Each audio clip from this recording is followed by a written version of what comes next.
Pulse Media TV. I am your host, Felicia Hadi, and this is the News Bulletin. In a recent statement seen by our media house, the Inspector General of Police, Douglas Kanji, has announced that the planned protest Nainani Maandamano, which is set tomorrow, 8th August, will go on as planned. The protests have been planned by millennials and Gen Z and have been ongoing for the past 2 months, as the initial cause of the protest was to reject the finance bill. But now the protest has gone beyond the finance bill, and now any scandal as a result of results to the Maandamanos. The Inspector General of Police said that the police will be there to ensure law and order is maintained, and that the goons won't be there to affect the demonstrators. That the demonstrators will, as long as they demonstrate peacefully, the police would not interfere. The recent Maandamanos are said to bring to light issues such as corrupt leaders, the scandal in regards to the JKIA selling to an Indian investor, embezzlement of funds, unemployment, even police brutality, and many more.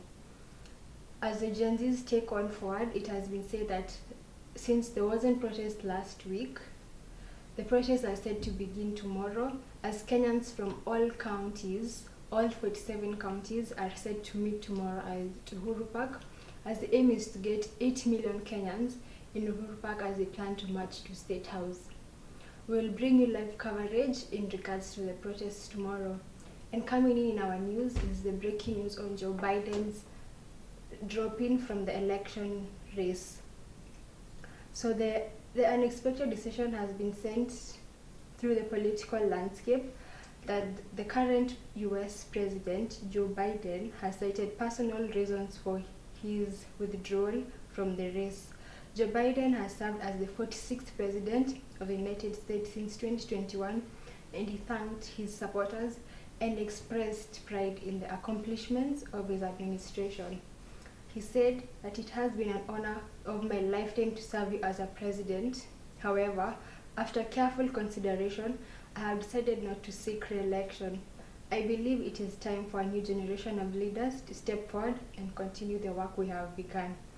President Joe Biden's term has marked significant legislative achievements, such as the passage of the infrastructure and efforts to combat the COVID-19 pandemic, which was there during 2021 and 2022. However, his administration also faces challenges such as economic concerns to the international crisis. The Democratic Party has now the task of selecting a new candidate to the ticket in the 2024 election. Speculation has it that Kamala Harris, his deputy, and Transport Secretary Pete are set to take the position. The decision by President Joe Biden reshapes the political landscape entirely. The Democratic Party, DP, must quickly rally behind a new candidate to maintain the momentum going into the next election. On the other side, the Republican candidates are already gearing up for a competitive race, viewing Biden's exit as an opportunity to regain control of the White House. The former President Donald Trump and Florida Governor Ron DeSantis are among the prominent figures in the race. The coming months will be crucial for both parties as they strategize and prepare to bring us elections that are said to be historic. For now, the nation will watch closely as the political scene adjusts to this momentum announcement. Indeed, as President Joe Biden steps down, his legacy will undoubtedly be a topic of discussion and analysis in the coming week. We will continue to monitor his developing story and many other updates. Due to its well-known status in communication and journalism. As you know, a demonstration has been going on at least 2 months. How does it affect your semester? It has affected my semester in a way that I've not been attending classes. Some classes were done online abruptly, so it has really affected the teacher's input or the lecturer's input this semester, and it is pushing me now to dig deeper and to do my own studies so that I can be at par with what the course outline or what the administration expects from me. That's good. If mandamandos or demonstration is still going on, what will you see as a solution?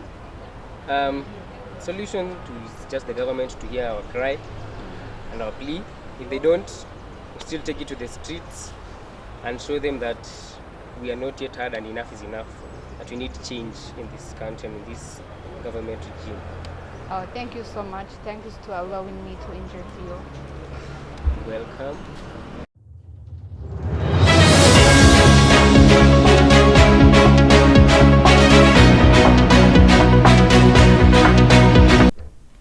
This phone is Samsung Galaxy A15. It has powerful performances equipped with an octa-core processor and 4 GB of RAM.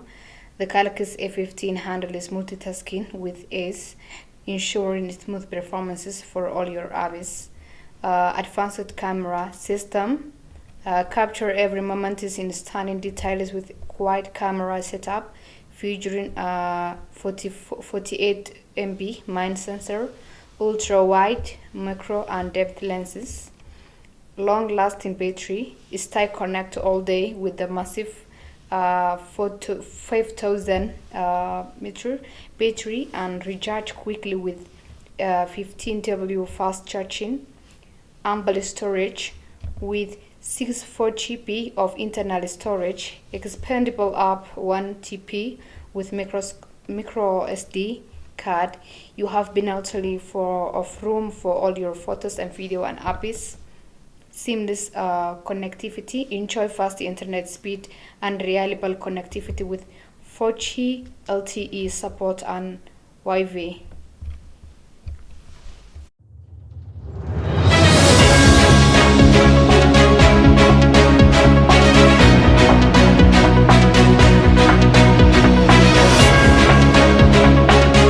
Of the day, we are asking people their opinions on the Mandamanos, whether they participate and whether they do not participate.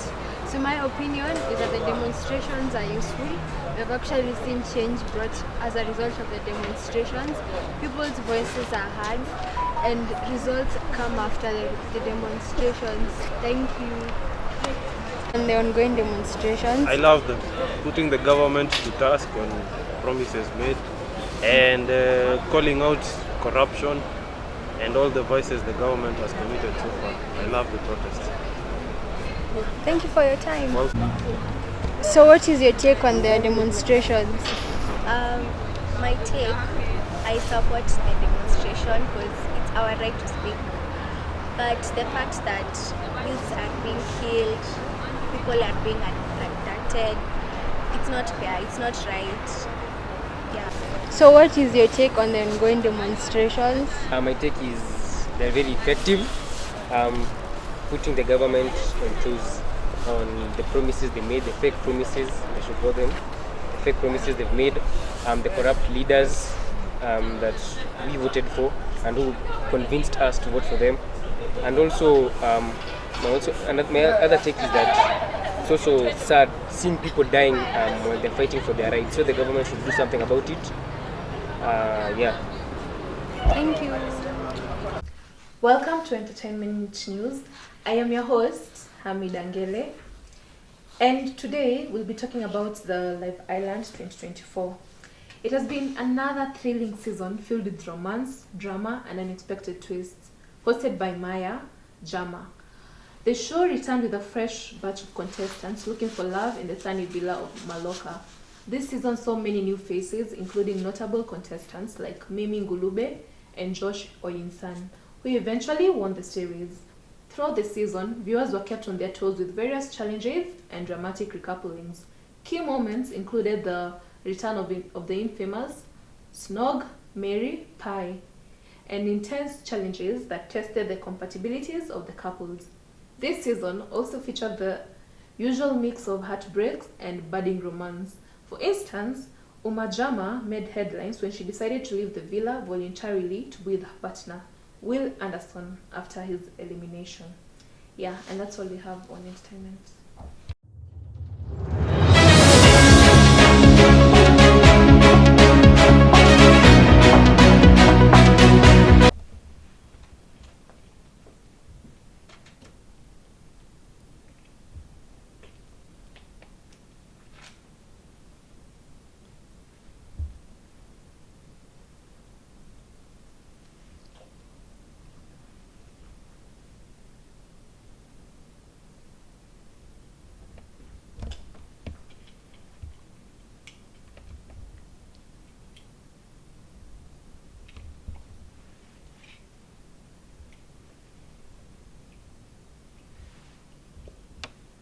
You look good, yeah.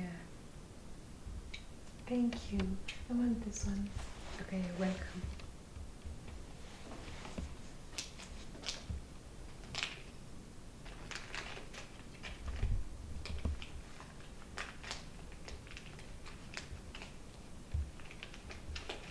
Take it, please. Thank you. Welcome. I see you.